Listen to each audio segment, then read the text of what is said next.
kedua Puri Cendana Bapak Haji Ibrahim.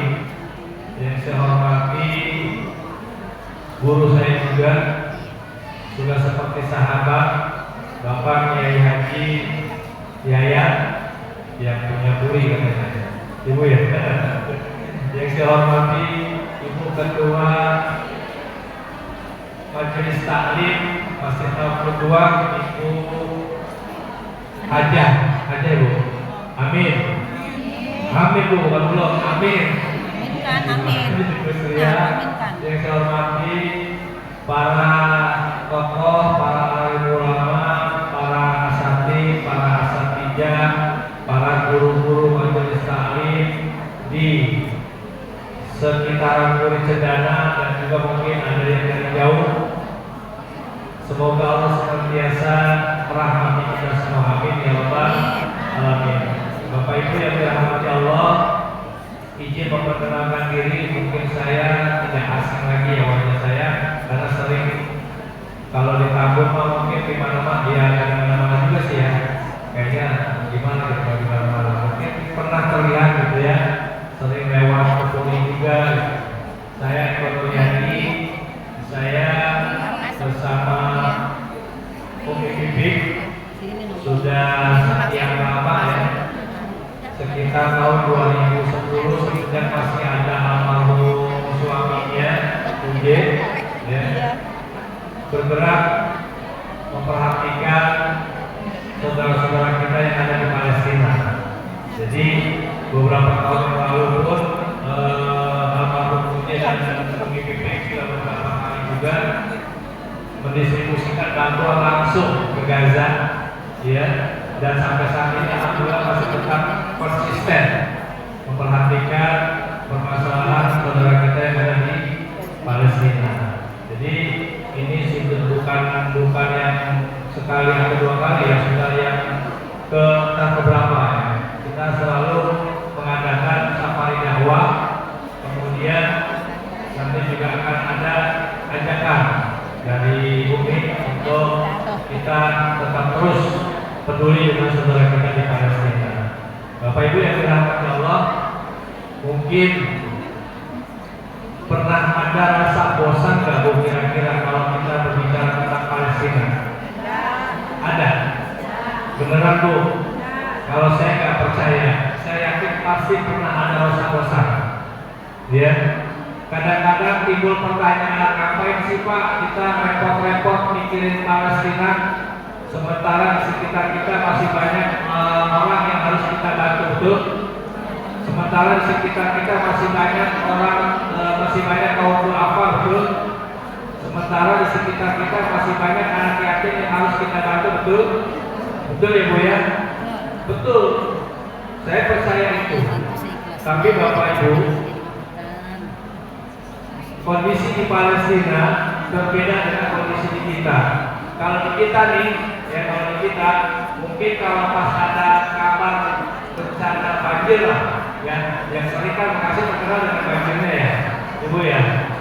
Misalkan ada musibah banjir di mana ya? Kalau di Puri mah insya Allah apa? Di Babelan misalkan, ya. Hari ini ada kabar informasi banjir, nanti malam bantuan sudah datang, ya. Hari ini ada kabar Babelan banjir, banyak rumah terisolir, nanti malam bantuan sudah mulai datang, ya, bahkan sudah langsung didistribusikan. Tapi ketika hari ini di Palestina terjadi pembantaian, hari ini di Palestina terjadi kelaparan, bantuan kapan datang Ibu? Belum jelas, karena yang sudah dikirim saja sampai saat ini masih ada yang terhambat, masih ada yang tertahan di perbatasan. Ya, kenapa? Karena memang ini strategi penjajah yang luar biasa jahatnya. Ya, jadi penjajah yang di Palestina itu benar-benar jahat, sejahat-jahatnya. Mereka memang menginginkan supaya masyarakat di sana kelaparan, kemudian akhirnya terjadi apa? Anak-anak malnutrisi, ya, dan pada akhirnya mereka nanti akan meninggal. Nah ini memang dibuat oleh mereka seperti itu, ya. Bahkan bantuan itu sengaja ditahan dengan alasan perizinan, suratnya tidak lengkap lah, bannya nggak ada pentilnya lah, macam-macam, ya supaya tidak bisa masuk. Kenapa? Karena nanti pada akhirnya makanan itu akan rusak dan tidak layak pakai atau tidak layak dimakan. Dan ketika sudah bisa diizinkan masuk, makanan sudah rusak, ya bahkan berbahaya. Ini memang strateginya seperti itu. Ya, jadi mereka memang menginginkan supaya masyarakat di sana itu keluar dari Gaza. Kenapa? Karena di sana itu tempat bersejarah, di sana itu tempat paling indah, Bu. Ibu-ibu ada yang pernah ke Bali? Pernah, Bu? Pernah ada? Pernah? Kalau belum pernah, alhamdulillah sama dengan saya. Ada teman ya. Katanya di Bali katanya tempat paling indah, Ibu ya. Ternyata di Palestina itu pesisir pantainya lebih indah dari Bali. Nah itu nanti akan dijadikan destinasi wisata oleh penjajah, gitu. Ya, itu akan digusur dijadikan tempat destinasi wisata. Makanya di sana masyarakat di sana nggak mau tanahnya direbut oleh penjajah. Mereka mempertahankan tanah kelahirannya karena di sana banyak sekali tempat-tempat bersejarah. Yang pertama pastinya kiblat pertama umat Islam, Ibu ya. Tahu Bu kiblat pertama umat Islam di mana Bu? Di Masjidil Aqsa.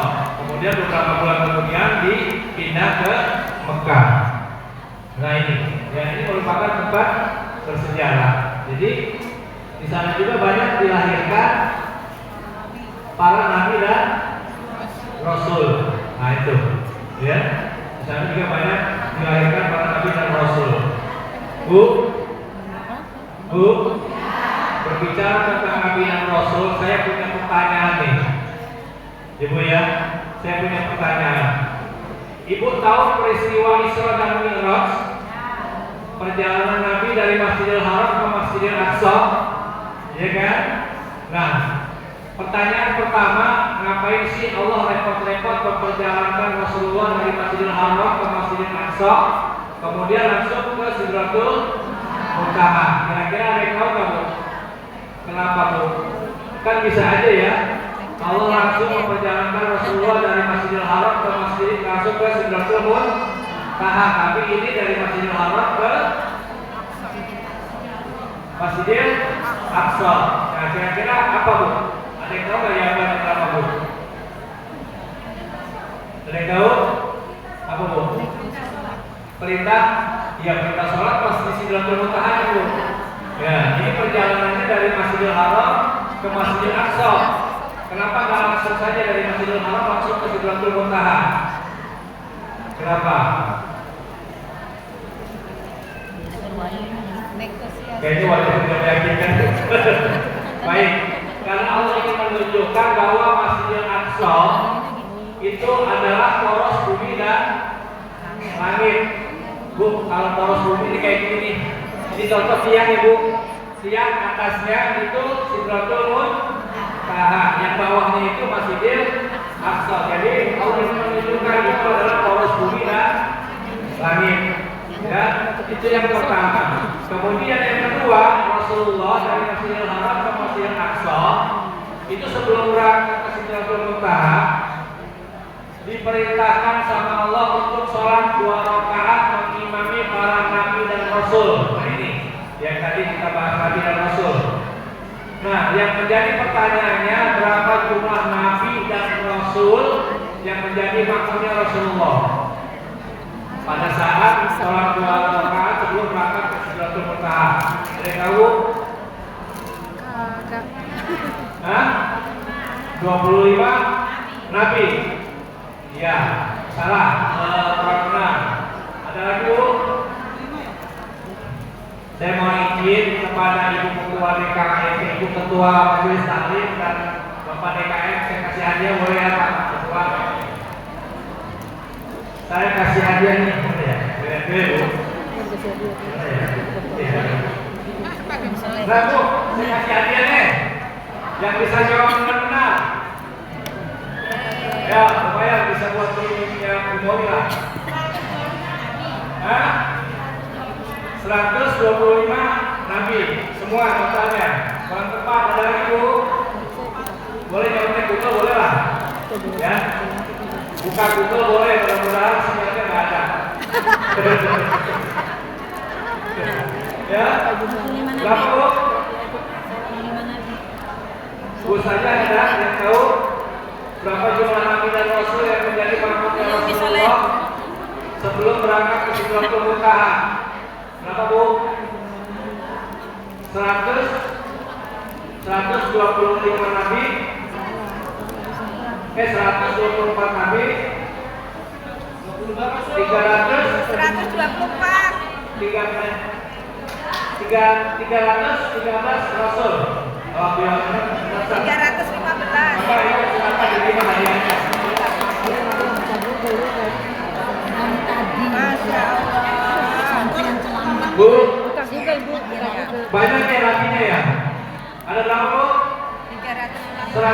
124.000 orang nabi, rasulnya 313 orang rasul.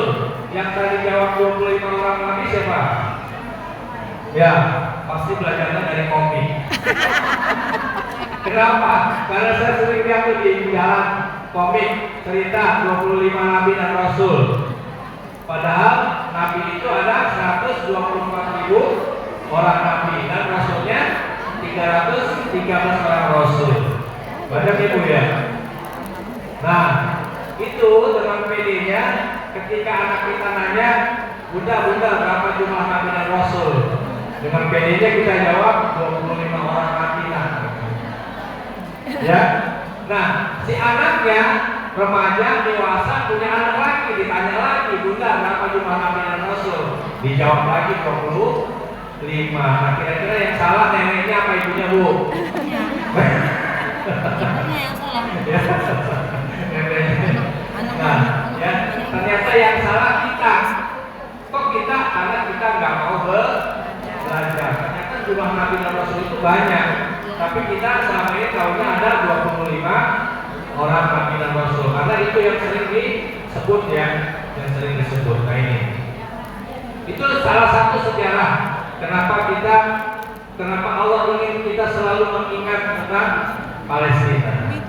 Nah, Bapak Ibu yang dirahmati Allah, masih lama juga. Dan berarti waktu sini ada sambutan lagi Bu. Selesai ya? Iya. Berarti saya terakhir. Iya. Katanya ada film. Hah? Ada Ya film. boleh. Baik, nanti insya Allah kita akan saksikan ya, ada film dokumenter tentang kondisi Palestina update ya. Ini beberapa bulan yang sekitar 2 bulan yang lalu ya, kita belum update lagi. Sudah ada datang. Itu terkait jumlah nabi dan rasul Ibu ya. Betul Ibu. Jadi ternyata rasul dan nabi dan rasul itu ada banyak. Lalu kemudian diperintahkan oleh Allah melaksanakan sholat sunnah 2 rakaat dengan menjadi dengan diimami oleh Rasulullah sebelum berangkat ke Sidratul Muntaha untuk menerima perintah sholat. Nah, selama ini kita tahu kan cuma perintah sholat aja ya. Tapi tidak riwayat tentang para nabi dan rasul yang sudah wafat itu dibangkitkan oleh Allah untuk menjadi makhluknya Rasulullah. Ibu ya. Nah, Bu, mau hadiah lagi. Mau hadiah lagi Bu. Panitia ada Bu, hadiahnya. Tidak ada. Saya punya satu pertanyaan lagi Bu. Saya lihat wajah-wajah di sini wajah-wajah yang rajin baca Quran. Amin. Kita ada video amin. Bu, di belakang. Ini saya lihat wajah-wajah yang rajin baca Quran. Nah, itu tuh banyak kan amin. Gak yakin banget sih sama diri sendiri. Bu, kalau memang Ibu rajin membaca Al-Quran, saya punya pertanyaan lagi. Berapa jumlah masjid yang Allah sebutkan di dalam Al-Quran? Waduh. Saya kasih hadiah lagi ya. Tapi syaratnya jangan kasih tahu musik saya. Karena tadi pagi pagi saya lupa kasih uang belanja, uang kembalian saya. Padahal saya gitu. Ada lagi, ada lagi. Siapa boleh tahu? Nih. Ada berapa? 3. Boleh disebutkan? Masjidil Haram, Masjidil Aqsa, Nabawi. Madinah Al Munawwarah tempat. Ada lagi yang tengah, yang belakang itu Masjid Kuba, Honda, Masjidil Haram, Aqsa, Nabawi. 28 kali. Oh, yang jadi pertanyaan ada berapa nama masjid? Bukan jumlahnya. Kalau belakang ada Bu, belakang. Boleh Bu? Ini Pak. Masjid Kuba, Masjid Nabawi, Masjid Aqsa. Oh, kurang tepat. Silakan. Kalau ada hadiahnya semangat dia. Pak. Berapa Bu? Masjid Haram? Ya. Masjidil Haram, Aqsa, Nabawi. Masjid Haram, Masjid Aqsa, Nabawi. Ada 3. ada 4. Haram, Aqsa, Kuba, dan kurang tepat. Satu lagi dulu. Ada 5. Apa aja Bu? Masjidil Haram, Haram, Aqsa, Nabawi. Kuba, Nabawi, di 9. Kurang tepat. Hah? Di sini dong, Pak. Ada 2. Sini. Masjidil Haram, Masjidil Aqsa. Benar Bu jawabannya Bu. Siapa yang jawab 5? Siapa yang jawab 3? Dari Masjidil Haram ke Masjidil Aqsa. Bu, ada berapa Bu? Ada? 3 atau 2? 2, apa saja? Haram dan Aqsa. Benar ya? Ada 2 Bu. Masjidil Haram dan Masjidil Aqsa. Benar ya? Di ayat berapa Bu? Nabawi. Berapa Bu? Ayat Al-Isra ayat 1 ayat 1. Tapi keadaannya oke. Dan ada lagunya, Pak. Ada Kan tadi lagunya. masih keluar ini kan. Dari Masjidil Bu, Haram ke Masjidil Aqsa. surat apa? Al-Isra. Subhanallah, Asra berarti layak kita masjid. Bila masjid ada apa? Yang jawab 5 siapa? Yang jawab 3 siapa? Kan jelas banget itu Ibu, tidak ada lagi selain Isra. Ya. Jadi kalau yang bukan yang ada Masjidil Aqsa, Masjidil Haram, Masjid Qudwa, Masjid Al-Hidayah, salah semua. Yang benar ada 2. Masjidil Haram dan Masjidil Aqsa. Kalau Ibu nggak percaya, buka lagi Qurannya. Ya. Nah ini dulu apa ini ya. Nggak usah buka Google. Nggak perlu. Jangan buka Google. Ya. Ya. Jadi itu. Apalagi saya itu ya ini apa namanya beberapa sejarah ya ada di sekitar apa namanya di sekitar Palestina ya. Yang pertama tadi kiblat pertama umat Islam, kemudian yang kedua tempat para nabi dan rasul, yang ketiga nanti akan dikumpulkan manusia di padang mahsyar itu mana Bu? Di Palestina ya. Makanya Palestina itu dikenal dengan disebut dengan Ardul Masyar wal Mansar ya, negeri di mana tempat manusia berkumpul menerima apa Bu? Menerima catatan kebaikan ya. Jadi bisa jadi Bu, nanti Palestina itu adalah negeri yang terakhir dihancurkan oleh Allah ya. Negeri yang terakhir dihancurkan oleh Allah dan yang pertama kali dibangkitkan, maka di situ sudah terjadi padang mahsyar. Nah, bisa jadi nih, bisa jadi di kita duluan nih yang kiamat Ya, dari kita dulu nih, Indonesia dulu kiamat, terus ke sana, akhirnya di Palestina terakhir. Kemudian yang pertama dibangkitkan adalah Palestina. Maka disitulah tempat terakhir manusia dikumpulkan. Ya, makanya dikenal dengan Ardul Masyar wal Mansar, negeri yang pertama, negeri yang terakhir dihancurkan dan yang pertama dibangkitkan. Nah ini, ya, Allah tuh ingin mengingatkan kepada kita. Baik Bapak Ibu yang dirahmati Allah, sambil menunggu pemutaran film dokumenter, kali Marawis bisa lagi mulai.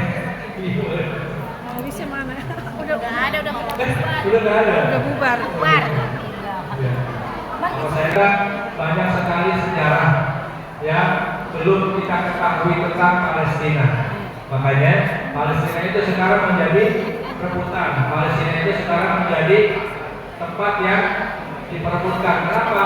Karena di situ banyak sekali tempat bersejarah. Ya, penjajah itu ini. Tunggu seminggu lagi nih. Palestina, karena di sana negeri yang paling indah, negeri yang kaya juga dengan hasil buminya. Nah ini, ya, jadi orang Palestina itu, mohon maaf, orang Palestina itu bukan orang susah, ya. Orang Palestina itu bukan orang miskin yang selalu mengharap bantuan dari orang lain, bukan. Saya paling menentang kalau ada yang bilang orang Palestina itu orang miskin. Bisa jadi kita yang miskin. Kenapa mereka seperti itu? Karena mereka dimiskinkan. Ya, mereka sebenarnya orang kaya, hasil buminya bagus, hasil pertaniannya bagus, tapi mereka dimiskinkan oleh penjajah. Supaya apa? Supaya mereka musnah dan akhirnya Palestina dikuasai oleh penjajah. Nah ini yang mereka inginkan. Ya, bisa?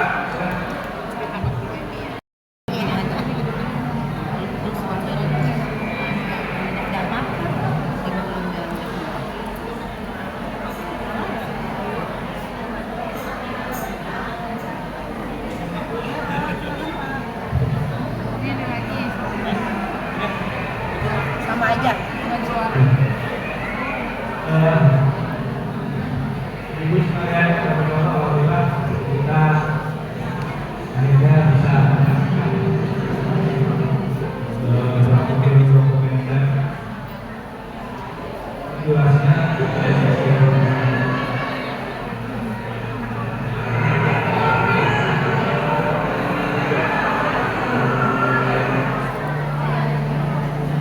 Jadi ini adalah merupakan film dokumenter yang kita terima beberapa waktu yang lalu ketika kejadian awal Tumpah Aqsa, ya, jadinya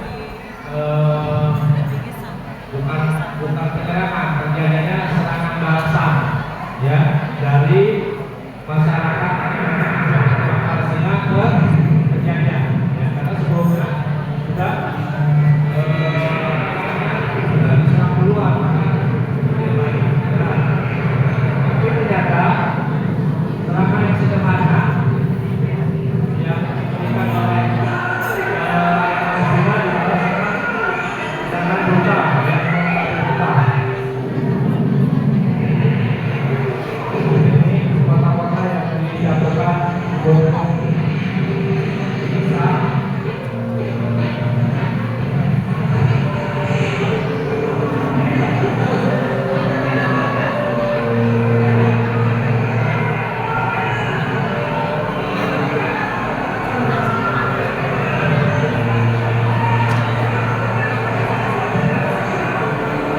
Hampir sebagian besar korban itu terdiri dari anak dan wanita, dan mereka menjadi sasaran dari penjajah. Kenapa? Karena mereka amat sangat benci dengan dua orang di dunia, yang pertama wanita dan anak-anak. Kenapa anak-anak? Karena selama masih anak-anak, sama-sama dikurangkan akan ada perlawanan dari masyarakat Palestina. Dan selama masih ada ibu atau mama, maka selama itu pula akan terakhir generasi kedua. Mereka sangat-sangat setia anak dan wanita. Ini pertama di